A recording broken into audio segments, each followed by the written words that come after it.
Good afternoon. So the topic is future of cybersecurity in banking. The topic is vast, huge. So it's something like an exit poll.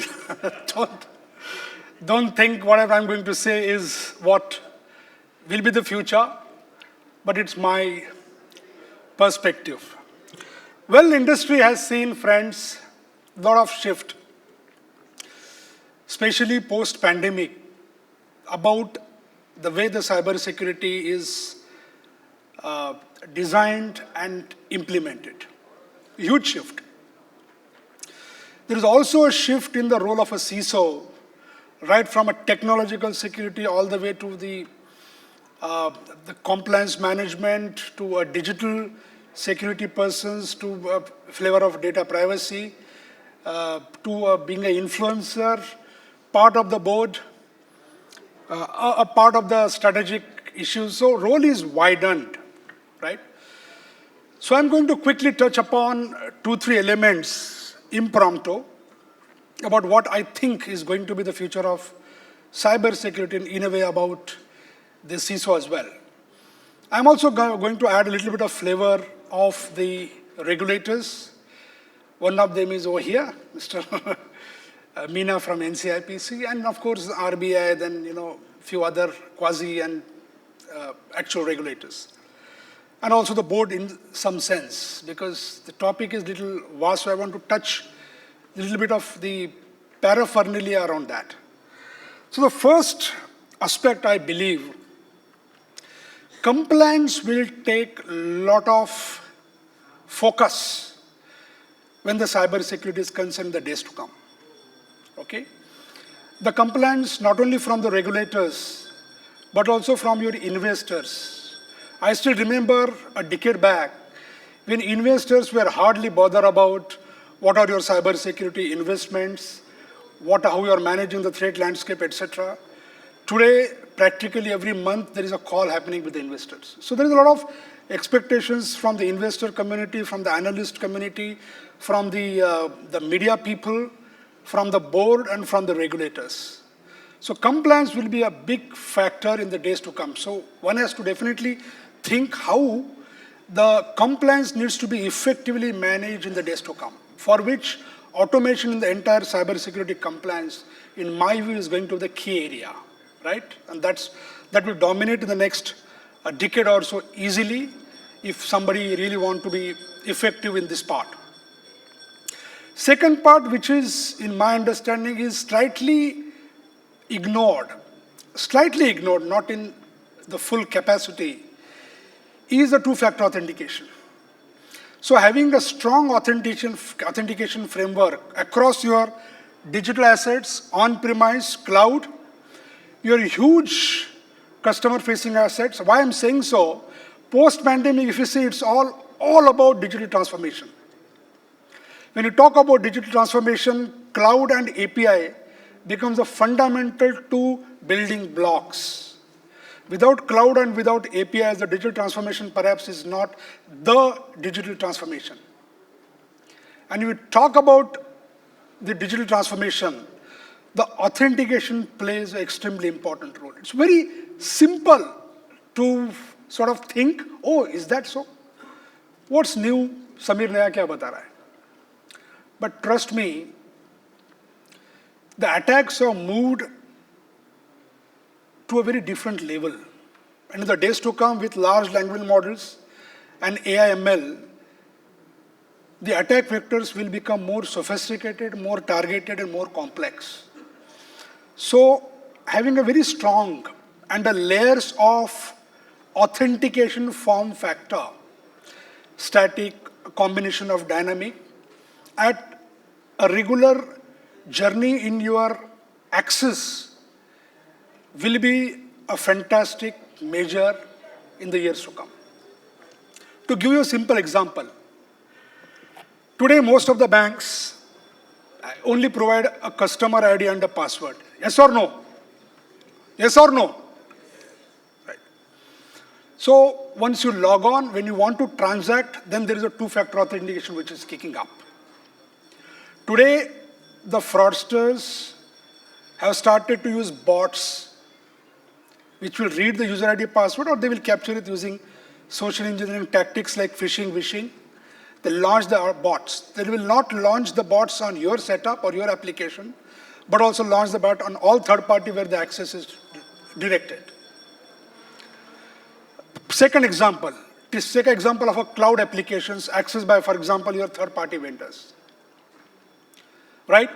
So during the entire process of access, hitting on a web server, going to an application, going to a database, and then the internal complete down the pipeline infra setup. Probably today, where is the two-factor authentication is only at the toll gate. The first gate will put it up, that's it. After that, it's absolutely a plain journey. To my mind, in the days to come, people will rethink and reimagine about the way the authentication mechanisms needs to be deployed. In that context, the behavioral-based authentication also plays an extremely important role. Because today, trust me, the entire banking industry is grappling about social engineering attacks. As the financial inclusion is happening with semi-urban and rural people, in the days to come, such credential theft or account takeovers will increase. Today also, from regulatory perspective, account takeover or social engineering attacks is a number one attack vector. Is a number one giant killer which is affecting the trust and reputation of the institutions. So if a customer wants to onboard, there has to be a digital trust.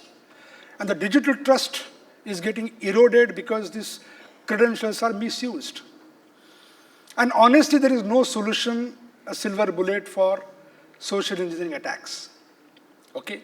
So somewhere the thought process will evolve to using a cognitive factor or cognitive features in the form of a behavioral biometric whereby even though your credentials are compromised and the people have access to your credentials, they want to access the applications, the behavior will be captured. So that's one area which will pick up substantially. Third point, which is coming directly from the expectations of board and also regulator, is about continuous validation of your security controls. So the CISO or a cybersecurity practitioners will say that, okay, this control is implemented, that control is implemented, which is fine. The question is how the controls undergo continuous validations and testing to make sure that there is an efficacy about every deployment. So in this point, having a very strong red teaming, which not only uses the techniques to hit the IT infrastructure, but also who acts like a white hat hackers and accessing your applications is becoming a very prominent element. Today, most of us has the red teaming, or we outsource the red teaming services from third-party companies, which is absolutely fine. But in the days to come, this may become one of the focused areas as the organization is growing. Because if you see some of the research reports, it is clearly mentioned that many matured organizations have implemented security solutions to 70% of its ability. So still 30% is the gap which is available in the security solutions. And we generally remain comfortable and rely on the audit team to find out the gaps, because there is a policy which is developed on cybersecurity and InfoSec. There is a technology team implement that policy, and there is an audit team to validate the first line and the second line. But using technologically, proactively, something like active defense, how proactively use a breach attack simulation mechanisms and red teaming to try to identify the vulnerability by wearing a hat of a hacker, that area is going to be very, very prominent in the next few years. Apart from these 3 years, of course, I'm not going into the details of the regulatory requirements like DPDPs and the clouds and API, because perhaps you would have heard that in the last one and a half days about how APIs are shaping up. But yes, one important point on API is this is all about open banking. All about open banking. Today, on an average, every bank is connected to 50 to 60 partners using APIs. So for a fraudster to target a specific institutions, he need not to target directly, but he can route it through the third-party vendors. So third-party vendors, especially the fintechs, where the connection happens primarily through API mechanisms, is going to be very, very critical. So security of APIs is another most important strategic area which will pick up big way in the bank. How again you use not only the governance on the APIs, but also the AML abilities to find out the behavioral into any API access, whether you publisher or API or a consumer or API. In both the areas, the behavioral aspects will play, in my understanding, a very big role. And the connected part, which will pick up, or a trend which is shaping up now, is third parties. Today, all of us know, when somebody talks about a third-party risk management, our focus is third-party audits. Yes or no? Making sense?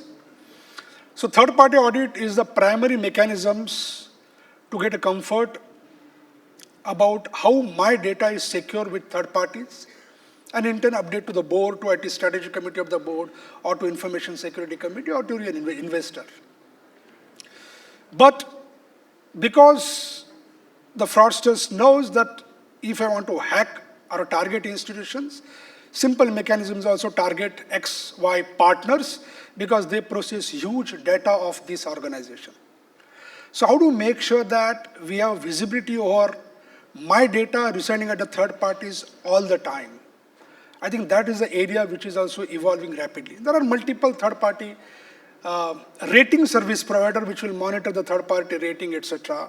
There is attack surface monitoring which is coming up in a big way as one of the most important element in this part, where at least you know that I don't have vulnerabilities on my internet attack posture. But when the data is residing with the third-party vendors, how do you make sure that that data remains safe and I have visibility over the data all the time? That's one of the most important area which will come up. And there are good security solutions and companies and startups coming up in that sense. Of course, it requires a lot of collaboration, engagement, and liaison with the third-party vendor because it's not easy that they will give you access to or the access rights or access permission. The fifth and the last area, to my understanding, is about the identity fabric. Today, with the footprints residing in a data center in clouds, the complexity has increased. Today, earlier I used to manage only a data center, 5,000, 4,000 applications, the infrastructure servers, 100, 500 applications. Today, the perimeter is vast. Practically, the identity has become a new perimeter because the data center and the server side, the footprints are scattered. They're fragmented. So how do we create an identity fabric? By connecting these dots of the assets and manage the identities effectively, because even today, 80% of the attacks in cloud happens with misconfiguration. At least to best of my understanding, right? So identity management, not only on the data center, but also on the cloud, and having a visibility over the entire identity lifecycle and access management lifecycle all the time, right? Which is also a part of the surface monitoring, I would say attack surface monitoring or a continuous visibility. That is something area which will shape, because as the quantum comes up, and the AML is becoming a new normal in certain sense, and the large language models will be used. So when you're using it ethically, somebody is going to use unethically, right? So in that, all such eras, having a continuous visibility or your control compliance, your identity posture, security posture of your servers, your applications, will drive the adoption in the coming days. So there are some of the thoughts which I believe could shape up the years to come, at least next 3, 4, 5 years down the line. Of course, it's a evolving journey for all of us. Nobody's perfect in that sense. That's how I think is going to be the areas which will shape up the cybersecurity industry. Thank you very much. Enjoy.